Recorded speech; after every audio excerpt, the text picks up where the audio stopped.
Pokémon Snap Beauty by Mixie. We are all familiar with the game Pokémon Snap. It was a family fun game for the good old Nintendo 64. You played the role of a young man who went around taking pictures of Pokémon. I loved this game, and it just so happens it was one of the first games I bought for my Nintendo 64. But something happened that will keep me from ever touching that system again. A few days ago I bought a Nintendo 64 from my friend. It came with 6 games: Mario Kart 64, Pokémon Stadium, Legend of Zelda Ocarina of Time, Legend of Zelda Majora's Mask, Smash Brothers, and Pokémon Snap. What, is this the ordinary Smash Brothers? Where does Super Smash Brothers go? He sold them to me, telling me he just didn't want to look at these games anymore. I thought nothing of it, and just marked it off in my mind, as he was just getting sick of the system taking up room on his dresser.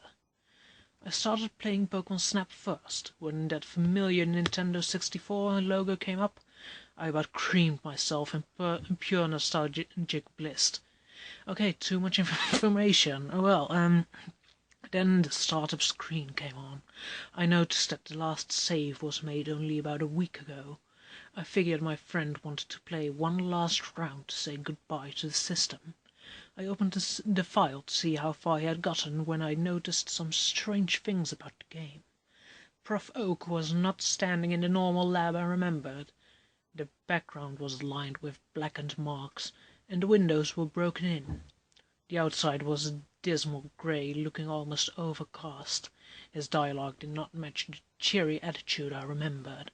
"Good day to you, young one. Are you ready for your most important shoot?" His face contorted to a cruel-looking smile. I wanted to know what came next, so I pressed go. God! I wish I would have just turned the system off.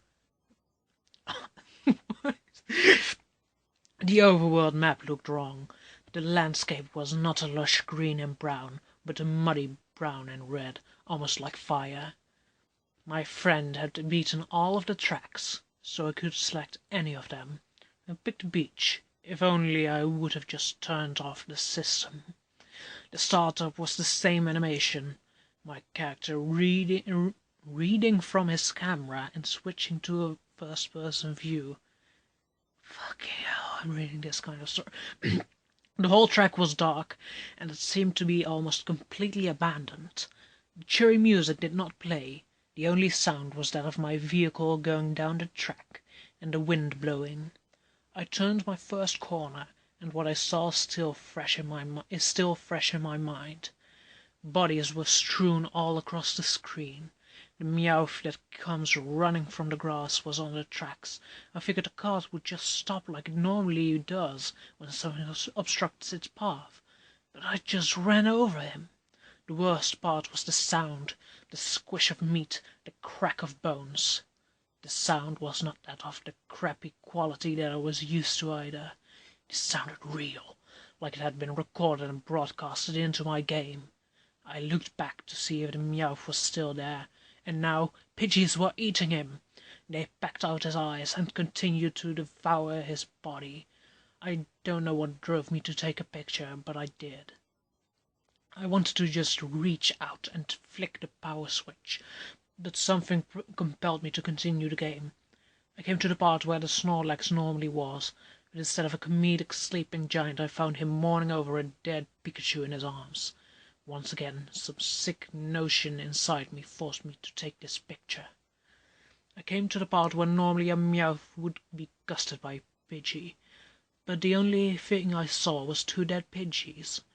A Meowth came out from the grass and began to feast on their remains. I found myself taking pictures of almost everything I saw by this point, so I snapped a picture and... Kill or be killed, Pidgey! Fuck! As I neared the end, I came to the bridge that crosses over the small river. Bodies floated down the river, some looking like they had been torn apart, some looking like they just died for no reason, no cuts, bruises, or anything wrong with them. Well, they're dead. There's something wrong with them. I snapped a picture of this as well. I came to the warp gate that takes you back to Professor Oak's lab. I skipped doing Oak's picture because I just could not bear to see the images I had captured. But when the game cut to Oak saying, "Welcome back," he opened my entire library of photos and began to comment on a few. The one of the dead Meowth being eaten made him smile a sadistic smile. "Nature taking its course. Let's check the size. 260. It's so-so. Technique. Great! You really captured the beauty of its demise." He brought up one of the Snorlax. Wait, how fast is your card in this game? I don't think it's fast enough to actually, like, kill a Meowth. Fucking hell. "Great! You have done well capturing his pain and suffering. True work of art. Let's check the size." After him commenting on all my photos, and his face turned to his now sick-looking smile. "Ever since Mew became angry, the world is just full of beauty. Don't you agree, Jack?"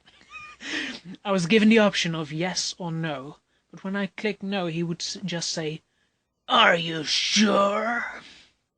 After I finally said yes, he told me I had one last thing to do. He said I must capture an image of Mew in all of his glory. One last thing to... You just got started. I went to the start screen and picked a rainbow cloud. When the startup screen started, I was greeted with the loving, friendly clouds I had prayed I would see. But the only problem was the constellations were not their normal Pokémon forms. They resembled lightning bolts, tidal waves, falling meteors, and forest fires. After about 10 minutes of just moving through the map, I finally encountered Mew. Or at least, what I can only assume was once Mew. The creature was much larger than the cute, cuddly Mew I had seen before. Oh shit, is this going to be Mewtwo? This thing was huge, with sharp teeth and horrible-looking eyes. Eyes that seemed to suck the joy out of anything they cast their gaze upon. I brought up my camera to snap a picture of the creature when my game started glitching out. Glitch out! Mega Evolve! Fuck. First video and already making a reference no one will understand. Text kept appearing over the screen, while the creature seemed to warp around it. "You have seen what true beauty is. Now you must become part of the beauty. Become part of the beauty. Become part of the beauty. Become part of the beauty." It repeated this for about 2 minutes until the creature stopped warping and flew towards the screen. He pointed at me and mouthed the words, "Beauty," and my game crashed. I threw the cartridge out and have not since touched the N64. I can only imagine what the other games may hold. Okay, take a second to actually imagine what that last scene looks like. It's fucking ridiculous. Like, a big Mew with sharp teeth and evil eyes, and he's repeating beauty over and over. What the fuck is this garbage? Let's look at... he only has one response. Damn. Cries on the inside. "I did not enjoy reading this, and yet I did. I guess that's what makes it a creepypasta, eh? Still, this is messed up. :/doesn't like gore stuff." Well, okay, Shadow, great comment there. This is maximum garbage. Oh, fucking hell. Oh, wait, it's not actually this writer stuff? Let me see the origin. Creepypasta wiki. Well, alright, I gave credit to the wrong person at the start of the video. Rip me. Damn. Oh wait, wow, it's no longer available on the Creepypasta wiki. Wow. That was a disaster. Well, I might do more of this. Fucking hell.